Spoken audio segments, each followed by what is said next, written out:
Assalamualaikum warahmatullahi wabarakatuh.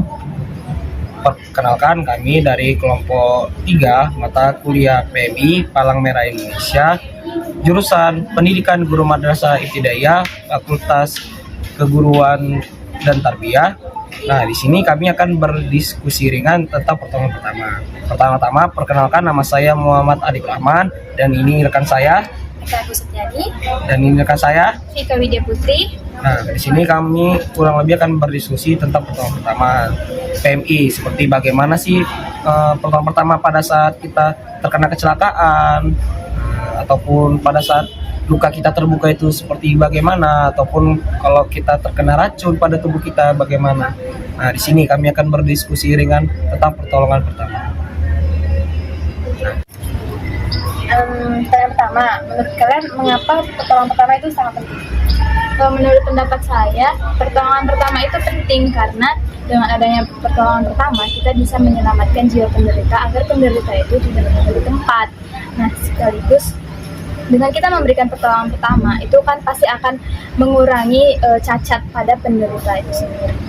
Nah, kalau menurut aku sendiri sih Kak, pertolongan pertama itu ya sangat penting sih pada korban kecelakaan, karena dengan adanya bantuan pertolongan pertama memungkinkan bagi korban itu keselamatan jiwanya lebih tinggi dibandingkan tanpa mendapat pertolongan pertama. Terus bagaimana kewajiban seorang penolong pertama?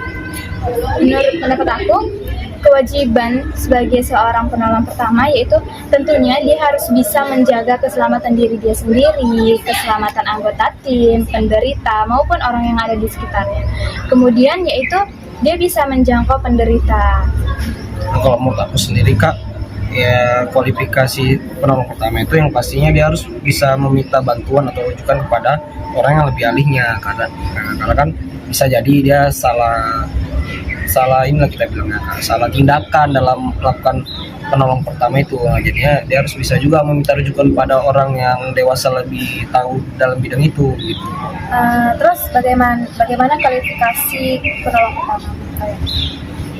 Saya kualifikasi penolong pertama tentunya dia tuh harus bisa jujur dan bertanggung jawab, karena ini menyangkut keselamatan dan nyawa orang lain kan kalau memberikan pertolongan pertama. Terus dia juga harus profesional dalam artian dia tidak kagok gitu ketika melakukan pertolongan pertama. Nah, kalau menurut aku sendiri Kak, ya sebagai penolong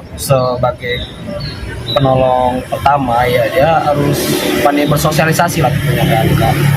Dengan sosialisasi yang bagus ya mudah-mudahan bisa merespon dengan cepat lah kepada korban yang tadi.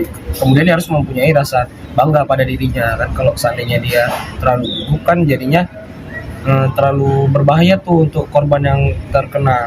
Habis itu dia harus mempunyai kondisi fisik yang bagus lah Kak. Namanya kan pada saat kita menggunakan pertolongan pertama pastinya kan membutuhkan tenaga yang sangat banyak gitu. Jadi harus mempunyai kondisi fisik yang bagus juga lah Kak. Sekarang nih aku mau nanya kan sering gitu terjadi kecelakaan, nggak pun kecelakaan kayak misalnya terkena pisau, itu kan disarankan oleh orang-orang untuk memakai penutup luka. Mengapa sih kita harus menggunakan penutup luka itu sendiri? Apa gitu manfaat dari penutup luka? Menurutku itu untuk membantu menghentikan darah, terus kemudian untuk mencegah masuknya kuman ke dalam luka itu. Kalau aku sih Kak setuju sih Kak dengan Kak Eka, soalnya pada saat luka terbuka itu kan kuman tadi masuk kan, nah, jadi kita harus cepat-cepat lah menutupnya Kak, atau enggak kan bisa berbahaya tuh kayak terjadinya titanus, pembekakan. Nah, nanti kan dari situ kan jadinya benanan dia, jadi makanya harus secepatnya lah kita tutup luka tersebut. Cuma jangan langsung kita tutup, maksudnya kan harus kita inikan dulu, kayak seperti disiram dengan air dulu, nah, agar dia kemungkinan terinfeksinya lebih kecil menurut luka. Nah, setelah itu kan kita nanti misalnya kita terjadi sesuatu pada kita, pasti kita akan merasa shock dulu kayak gitu kan. Nah, mengapa sih shock itu bisa terjadi gitu? Apa sebabnya kenapa shock itu bisa terjadi? Biasanya itu shock terjadi itu karena ada kegagalan jantung sih, karena kegagalan jantung payudara. Terus kemudian kehilangan darah dalam tubuh yang besar luas. Kalau menurut aku sih Kak, Kenapa kita bisa shock? Soalnya pada saat kita terkejut gitu kan Kak. Jadi pembuluh arteri pada darah kita itu biasanya dia mengembang, melebar dia. Jadi peredaran darah kita terlalu lancar memompa ke jantung. Jadinya seperti Kak Eka tadi bilang kan, karena terlalu lancar jantung kita memompa, jadinya kita shock. Bisa jadi itulah dari shock itu kita jadinya sesak napas. Jadi ya agak berbahaya juga sih Kak shock ini. Soalnya kan kalau kita langsung shock itu bisa jadi pingsan gitu kan Kak. Begitu sih Kak kamu.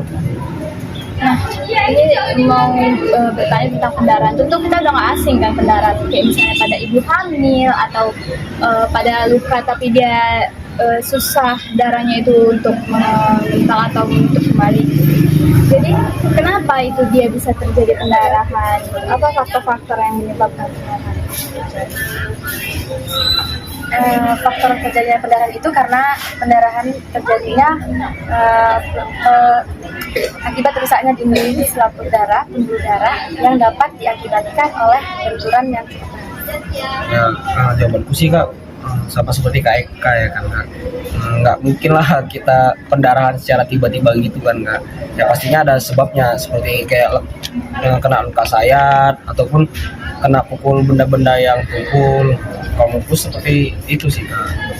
Pasti ada akibatnya lah Kak. Mungkin dia langsung tiba-tiba pendarahan gitu lah Kak. Nah, ini masih berkaitan sih tentang pendarahan gitu kan. Kan kadang ada pendarahan di dalam dan ada pendarahan di luar. Jadi bagaimana sih pengendalian serta penanganan untuk pendarahan yang ada di luar? menurut saya itu tekan luka dengan jari atau telapak tangan, terus kemudian tinggikan anggota tubuh yang luka lebih tinggi daripada jantung untuk mengurangi pendarahan. Nah, kalau menurut aku sih Kak ya kurang lebih sama seperti kayak kita harus tekan pada titik tekan arteri kita Kak, kayak di urat nadi kita lah kan, supaya pendarahannya nggak menyebar, tapi tergantung di mana posisinya ya Kak. Kemudian ya itu tadi juga Kak, misalnya kayak kita terluka sayat nih kan Kak di tangan kanan, kalau bisa ya kita tinggikanlah tangan kita lebih tinggi daripada jantung kita Kak. Jadi pendarahan tadinya lebih inilah Kak, lebih darah itu kalau kita kan lebih turun kan jadinya ya darahnya bercucuran gitu kan Kak. Aku sih itu sih Kak cara pertamanya lah kalau kita terkena. Nah sekarang aku nih Kak mau nanya Kak, kalau menurut Kakak bagaimana gejala asma dan sesak napas itu sendiri Kak? Menurut aku gejala dari sesak asma atau sesak nafas itu sendiri yang pastinya dia sesak nafas tapi dengan frekuensi yang tinggi.